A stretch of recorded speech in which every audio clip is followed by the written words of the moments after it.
Hi there guys, this is Unknown from Greatech, and in this video, I'll be reviewing the Vivo Y21.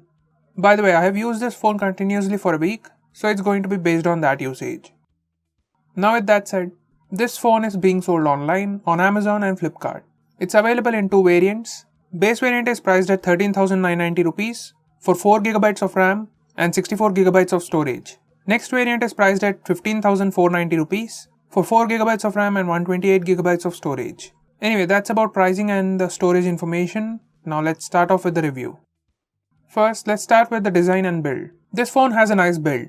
It has ultra slim and light body and has 2.5D flat frame, which gives a unique feel to hold. On the back, it is pretty cool finish. We have the diamond glow color, which has diamonds pattern on the back, and it looks great. When it comes to the overall form factor, this is how it looks on the front and back. It has a thickness of 8 mm and weighs 182 grams. In hand, it feels light, feels good to hold, and fits nicely. Buttons have a clicky feel to them and are sufficiently elevated. The power button is flushed, as it also works as side-mounted fingerprint scanner. Now let's talk about hardware. This phone comes with all the basic sensors, and it also comes with FM radio, which is nice. It has a side-mounted fingerprint scanner, and it is super fast. It unlocks almost instantly. You also get the face unlock feature, which is also pretty fast. In good lighting conditions, it is fast, unlocks within a second. In low lighting conditions, it works, depends on darkness of the wallpaper. Sometimes it takes 2 to 3 seconds, and sometimes it unlocks within a second. In complete darkness, if you put the phone closer to your face, it works, unlocks within 1 to 2 seconds. It increases screen brightness to read the facial data. It also has auto brightness sensor, and it works smoothly. It has a dedicated SD card slot, which can house 2 nano SIM cards and an SD card at the same time. Next, let's talk about the display. This one has a 6.51-inch Halo Full View display with HD Plus resolution in 20:9 aspect ratio, and it has 89% screen to body ratio. So the display is pretty good. This is how the display looks.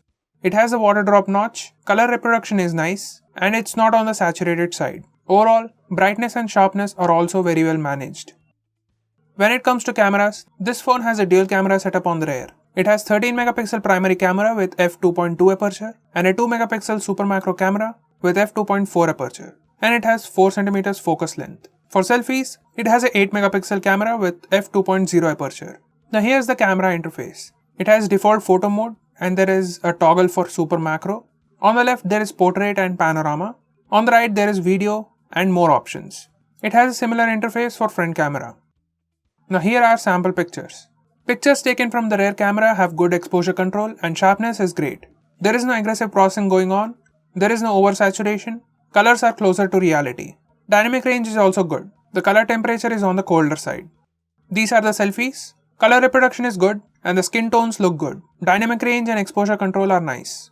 These are pictures taken in low lighting conditions. Images are on the softer side. Color reproduction is nice. These are selfies taken in low light. Pictures are on the softer side and colors are closer to reality. Now coming to the performance. This phone has Helio P35 processor with PowerVR G8320 GPU with 4GB of RAM plus 1GB extended RAM option and up to 128GB of storage, expandable up to 1TB. It comes with Multi-Turbo 5.0 and Ultra Game mode. These are Antutu and Geekbench scores. Everything runs without any issues. Gaming is pretty smooth with minimal to no lag, with good performance and good visuals.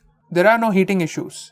After approximately 16 minutes of gaming, it was just warm. For more information about gaming and performance, check our gaming review, link is in the description. Now when it comes to software, this phone is running FunTouch OS 11.1 based on Android 11 with August 1st, 2021 security patch. So when it comes to software, there is no lag. Everything is pretty smooth, navigation gestures are also working pretty fine, all the basic functions are working nicely. It offers a lot of features. To know about them, check our best features video, link will be in the description. Next, this one comes with single speaker at the bottom. Here's a quick audio sample.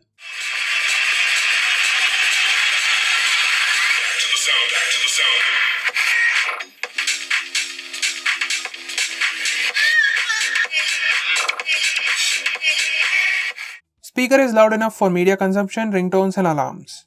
It also has audio jack.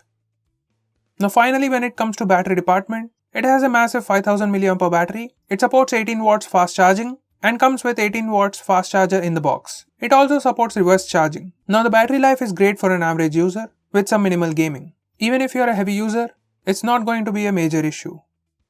So guys, to conclude, Vivo Y21 is a nice phone. It has 18 watts fast charging, Helio P35 processor, and the cameras are pretty good. It has great design with cool looking back panel, the flat frame gives a unique feel, and it's good to hold. The water drop notch is the only thing that should have been different. A punch hole design would be amazing, but considering the overall package, you are getting a good phone.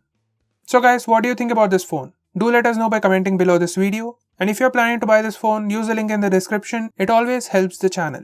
I'm Unknown from Createch. Meet you in the next one.